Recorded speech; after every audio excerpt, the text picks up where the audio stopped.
জুমার দিনে মুসলিমদের একটা কাজ কমন, সেটা হলো গোশতের দোকানে দাঁড়িয়ে গরুর গোশত কেনা। সকাল সকাল দেখবেন জুমার দিনে হাজির কসাইয়ের দোকানে, আজকে জুমার দিন গরু খাইতেই হবে, নাকি ভাই? কথাটা কি ঠিক না ঠিক? দেখবেন শহরের যতগুলো কসাইখানা আছে সকাল সকাল হাজির জুমার দিন গোশত খাইতে হয়। অথচ জুমার দিনটা এত ইম্পর্টেন্ট, এই দিনে দোয়া কবুল হয়। যে কোনো দোয়া আল্লাহর কাছে চাবেন কবুল হবে। এই দিনে সূরা কাহাফ পড়তে হয়, এই দিনে তাড়াতাড়ি মসজিদে আসতে হয়, গোসল করে সুগন্ধি মেখে সুন্দর কাপড় পরে ইমামের কাছাকাছি এসে বসতে হয়। তাহলে প্রত্যেক কদমে 1 বছরের রোজা, 1 বছরের তাহাজ্জুদে নেকি হয়। তো জুমার দিন খুবই ইম্পর্টেন্ট। দেখবেন জুমার দিনে কি করে, গরুর গোশত খাবে, খাওয়াই লাগবে। মুরগি খাওয়া তো যাবেই না, সবজি খাওয়া যাবে না, ঠিক আছে? তারপরে স্ত্রী সন্তান বউ বাচ্চাকে নিয়ে সকাল সকাল বের হয়ে চলে গেলাম, সারা বিকেল ঘুরতেছি, রাত্রে ঘুরতেছি, সন্ধ্যায় ঘুরতেছি। মানে ওই দিনটা দেখবেন গান বাজনা, পার্টি, এই বিয়ের অনুষ্ঠান, এই জন্মদিন, এই ওরিয়েন্টেশন, এই অমুক তমুক সব জুমার দিনে। অথচ জুমার দিনটাকে আল্লাহ পাক দিয়েছেন ওয়াশাহিদ, সাক্ষ্যদাতা। আর জুমার দিন আপনাকে সাক্ষী দিবে আপনি এই দিন কি করেছেন। জুমার দিনের কাজগুলো পড়ে নেবেন বই থেকে, আল্লাহ পাক তৌফিক দান করুন, আমিন। ওয়া মাশহুদ, এবং মাশহুদের কসম করছি। মাশহুদ কি? মাশহুদ মানে আরাফার দিন। কোন দিন? আরাফার দিন। এটা কোন দিন? যুব সমাজকে জিজ্ঞাসা করেন, বলতে পারবে না। আরাফার দিন কোন দিন? এখনকার তরুণ প্রজন্ম দেখেন আরাফার দিন কোন দিন বলতে পারবে। জিজ্ঞাসা করেন পর্যায় সারণীতে ওই যে মৌলের নাম, হাইড্রোজেন থেকে একদম শেষ পর সব বলে দিবে। পারমাণবিক ভর, পারমাণবিক সংখ্যা সব বলে দিবে।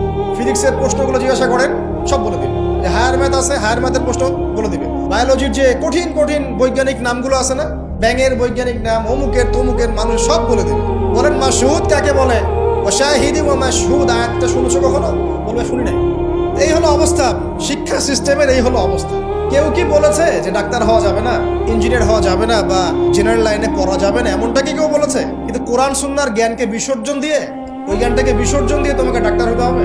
আমার তো মাঝে মাঝে মনে হয় যে এইসব সেকশনে এই সায়েন্টিফিক পড়াগুলোর পাশাপাশি মানবিক কিছু পড়াশোনা দেওয়া দরকার। আগে মানুষ বানানো দরকার, কিভাবে পেশেন্টদের সাথে ভালো ব্যবহার করতে হয় শেখানো দরকার, কিভাবে একজন অসুস্থ মানুষের সাথে ভালো বিহেভ করতে হয় শেখানো দরকার। খালি কিভাবে ইনজেকশন পুশ করতে হয় আর কিভাবে ওষুধ দিতে হয় এটুকু শেখানো যথেষ্ট না। এটা বিহেভিয়ার, মানবতা শেখানো দরকার। একটা ইঞ্জিনিয়ারকে শিখান যে চুরি করা হারাম, তাকে শিখান আগে, নাহলে বড় হয়ে অনেক বড় ইঞ্জিনিয়ার হতে পারে কিন্তু দেখবেন ভিতরে চুরি করছে। তো একটা মানবিক শিক্ষার দরকার আছে, হিউম্যান বিহেভিয়ার শেখানো দরকার।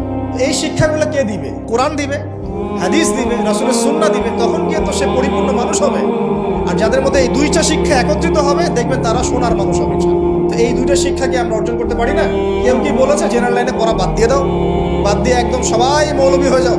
সবাই যদি আলেম হয়ে যায় তাহলে ভাই সামরিক ক্ষেত্রে কে কাজ করবে? প্রশাসনে কে কাজ করবে? জনপ্রতিনিধি কে হবে? ইসলামিক ব্যাংকিং সেকশন কে চালাবে? ঠিক আছে না? সব সেকশনে মানুষের প্রয়োজন আছে না? সব সেকশনে মানুষের দরকার আছে, কিন্তু সেই মানুষগুলোর আত্মাটাকে কোরআন সুন্নাহর আধ্যাত্মিকত্ব দিয়ে ঢেলে সাজাতে হবে। আল্লাহ পাক তৌফিক এনায়েত করুন, আমিন। যদি অমুসলিম হয়, অমুসলিম হওয়ার পরেও যদি সে তার ধর্ম মেনে চলে, দেখবেন সেও কিন্তু ভালো মানুষ হবে। আসলে যারা এই বিশ্বে ফাসাদ সৃষ্টি করে বেড়াচ্ছে, এদের সাথে ধর্মের কোনো সম্পর্ক নেই। যারা এই বিশ্বে ফাসাদ সৃষ্টি করছে, এদের সাথে আসলে ধর্মের কোনো সম্পর্ক নাই। সে যদি সত্যিকার অর্থেই তার ধর্ম পালন করত, তাহলে কিন্তু সে তার ধর্মের প্রতি অনুগত থাকতো। কোনো ধর্ম কি বলেছে বিনা বিচারে বা নিষ্পাপ মানুষকে হত্যা করো? কোনো ধর্ম, একটা রিলিজন আমাকে দেখান যে বলেছে মিথ্যা কথা বলো, হারাম খাও, সুদ খাও, বেপর্দায় চলো, নগ্ন হয়ে চলো? একটা ধর্ম বলেছে? তাহলে প্রত্যেকটা ধর্মের মূল কথাগুলো কিন্তু মোটামুটি একরকম। তো সবাই যদি সবার ধর্ম মেনে চলে, কোনো সমস্যা? এরপরে যে পড়াশোনা করে দেখবে যে হ্যাঁ ইসলামই চূড়ান্ত রিলিজন, এর মধ্যে সমস্ত বিষয়ের সমাধান আছে, এটা ফাইনাল টেস্টিমেন্ট, তখন সে মুহাম্মদ সাল্লাল্লাহু আলাইহি ওয়াসাল্লামের আনুগত্য করবে, সাক্ষ্য দিবে আশহাদু আল্লা ইলাহা ইল্লাল্লাহ ওয়া আন্না মুহাম্মাদান আবদুহু ওয়া রাসূলুহু, মুসলিম হয়ে যাবে ইনশাআল্লাহ। মুসলিম হলেই, কালিমা পড়লেই একদিন না একদিন সে জান্নাতে যাবে ইনশাআল্লাহ, যদি তার আকীদার মধ্যে শিরক না থাকে, কুফর না থাকে, আমলে বেদাত না থাকে, হারাম রিজিক না থাকে।